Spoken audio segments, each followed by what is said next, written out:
Hello everyone, welcome to log in agri. मेरा नाम है रोशन कुमार और आज का हमारा टॉपिक है linkages and crossing over. Genetics and plant breeding video series का आज हमारा छठा चैप्टर है, 6 चैप्टर है। इससे पहले हमने 5 चैप्टर कंप्लीट कर लिए थे। टोटल 15 चैप्टर्स हैं। धीरे धीरे हम एक एक करके सारे कंप्लीट करेंगे। लिंकेजेस एंड क्रॉसिंग ओवर, थोड़ा सा इसका बैकग्राउंड समझिए, हमारे लिए चीजों को समझना थोड़ा आसान हो जाएगा। इससे पहले हमने मियोसिस देखा था। मियोसिस में हमने क्या देखा था कि एक डाइप्लॉइड सेल था, इसका पहले रिडक्शनल डिवीजन होता था और हमें 2 हैप्लॉइड सेल मिलता था, फिर इक्वेशनल डिवीजन होता था और हमें 4 हैप्लॉइड सेल मिलता था। ठीक है, अब देखिए इसमें क्या होता था। हमने देखा था कि ये ह्यूमन बींग्स का क्रोमोसोम सेट है। हम ह्यूमन बींग्स का एग्जांपल लेकर के समझते हैं। तो हम इसका 2 केस देखते हैं।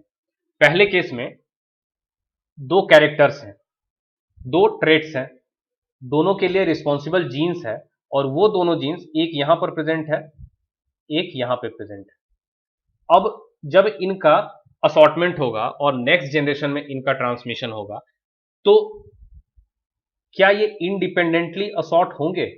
मतलब जब ये नेक्स्ट जनरेशन में जाएंगे तो ये पूरा का पूरा क्रोमोसोम जाएगा। मतलब जब ये जीन जाएगा साथ में ये भी जीन चला जाएगा, क्योंकि दोनों सेम क्रोमोसोम पे है ना। इसको हम यहां पे थोड़ा सा बड़ा करके बना लेते हैं।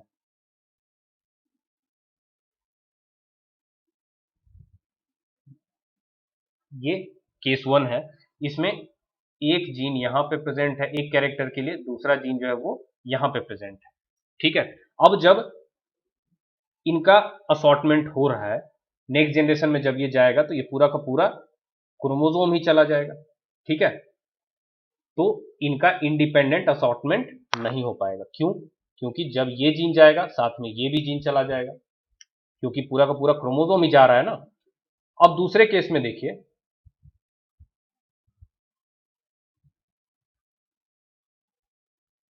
एक जीन यहां है, दूसरा जीन यहां है। इस केस में क्या हो रहा है, जब क्रॉसिंग ओवर होता है, मैंने आपको बताया था कि यहां वाला और यहां ये दोनों हो सकता है मिल करके एक साथ हो जाएं।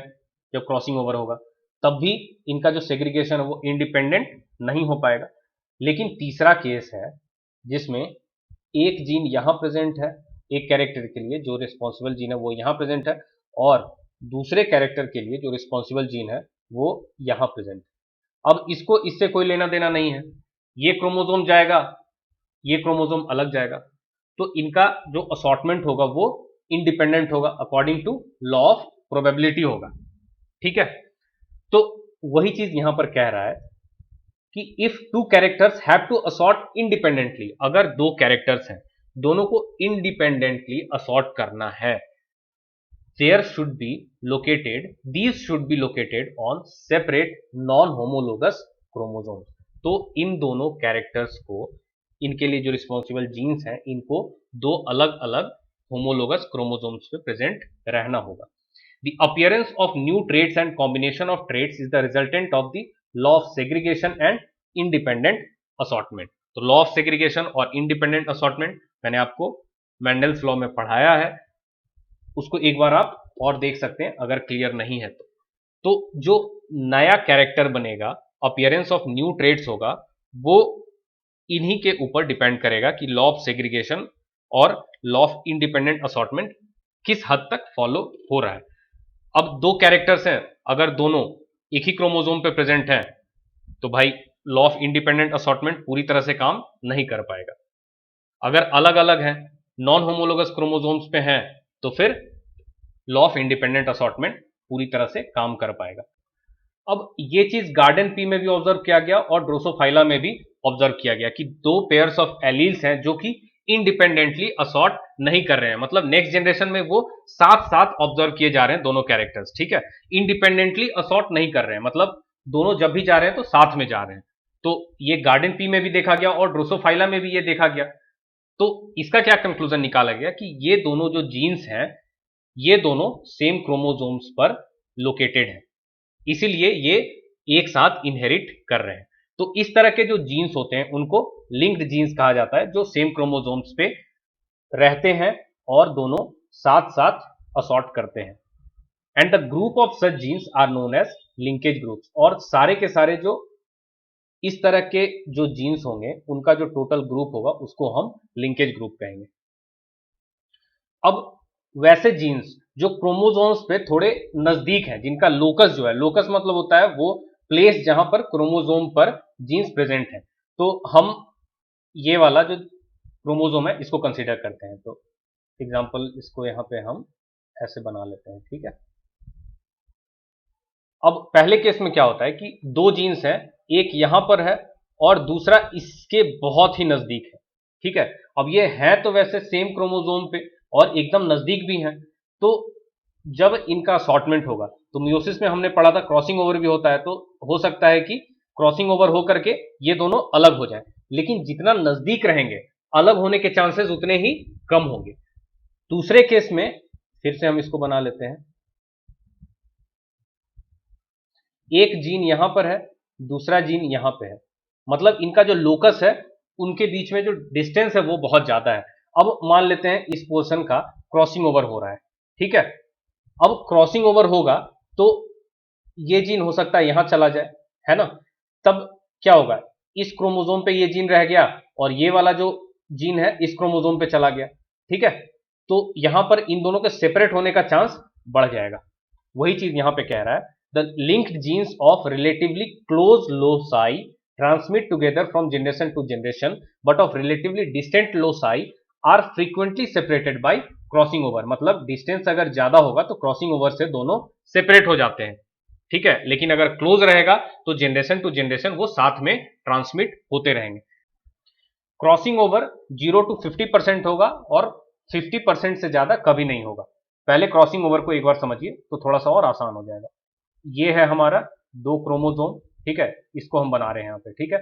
जब मियोसिस होता है, मियोसिस 1 में क्या होता है, ये डबल हो जाता है तो इनके सिस्टर क्रोमेटिड्स बन जाते हैं, इसका ये दो हो जाएगा और दूसरे वाला का भी ये भी डबल हो जाएगा, ठीक है। तो ये दोनों, ये और ये सिस्टर क्रोमेटिड्स हो गए और ये होमोलोगस क्रोमोसोम्स थे।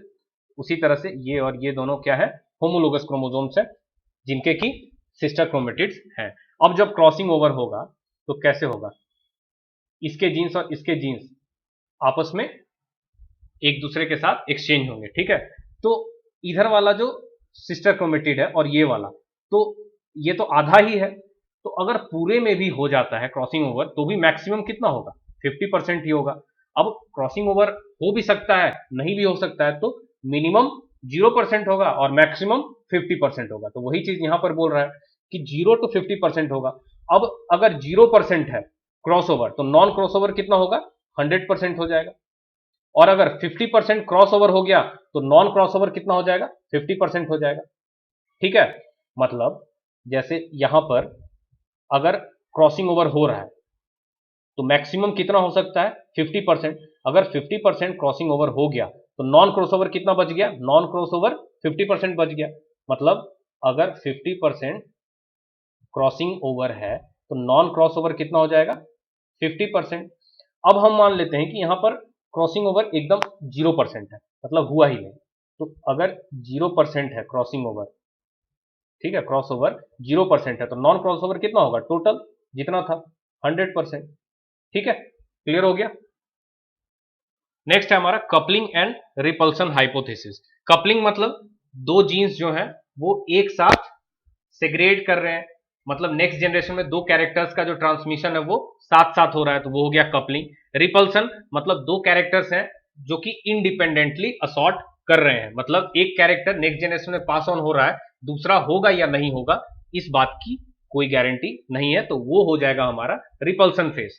तो बेटसन एंड प्यूनेट इन्होंने एक एक्सपेरिमेंट किया इस चीज को एक्सप्लेन करने के लिए, लैक ऑफ इंडिपेंडेंट असॉर्टमेंट को एक्सप्लेन करने के लिए, मतलब जो रिपल्सन हो रहा है उसको एक्सप्लेन करने के लिए इन्होंने एक एक्सपेरिमेंट किया जिसमें उन्होंने स्वीट पी के दो प्लांट को क्रॉस कराया। एक में था capital B capital B capital L capital L. B किस चीज को रिप्रेजेंट करेगा, ब्लू के लिए, ये डोमिनेंट जीन है, और इसका जो रिसेसिव जीन है वो है स्मॉल बी, वो हो जाएगा रेड के लिए। दूसरा है एल, तो कैपिटल एल ये डोमिनेंट जीन है जिसका मतलब है लॉन्ग पॉलन, और जो स्मॉल एल होगा ये रिप्रेजेंट करेगा राउंड पॉलन को। तो इन्होंने capital B capital B capital L को small B small B small L इसके साथ क्रॉस कराया, जो नॉर्मल मेंडेलियन रेशियो है 9:3:3:1, ये नहीं मिला, इससे डेविएशन मिला। तो ये जो लैक ऑफ इंडिपेंडेंट असॉर्टमेंट हुआ इस केस में, इसको एक्सप्लेन करने के लिए उन्होंने ये क्रॉस कराया, लेकिन उन्होंने इसको सही तरीके से with proper reason, exact reason के साथ उन्होंने इसको एक्सप्लेन नहीं कर पाया। नेक्स्ट है हमारे टीएच मॉर्गन, जिन्होंने इस फेनोमेनन को विथ एग्जैक्ट रीजन उन्होंने इसका एक्सप्लेनेशन दिया। क्या कहा उन्होंने कि कपलिंग फेज मतलब जब दो जीन्स हैं उनका ट्रांसमिशन नेक्स्ट जनरेशन में साथ साथ हो रहा है, तो उस फेज को हम कहेंगे कपलिंग फेज। तो कपलिंग फेज में जब दो कैरेक्टर्स का एक साथ ट्रांसमिशन हो रहा है नेक्स्ट जनरेशन में, मतलब जो दो जीन्स हैं वो दोनों एक ही क्रोमोसोम पे प्रेजेंट हैं, इस फेज को उन्होंने कहा कपलिंग फेज। और इस कपलिंग फेज के वजह से ही दो कैरेक्टर्स साथ में नेक्स्ट जनरेशन में जा रहे हैं।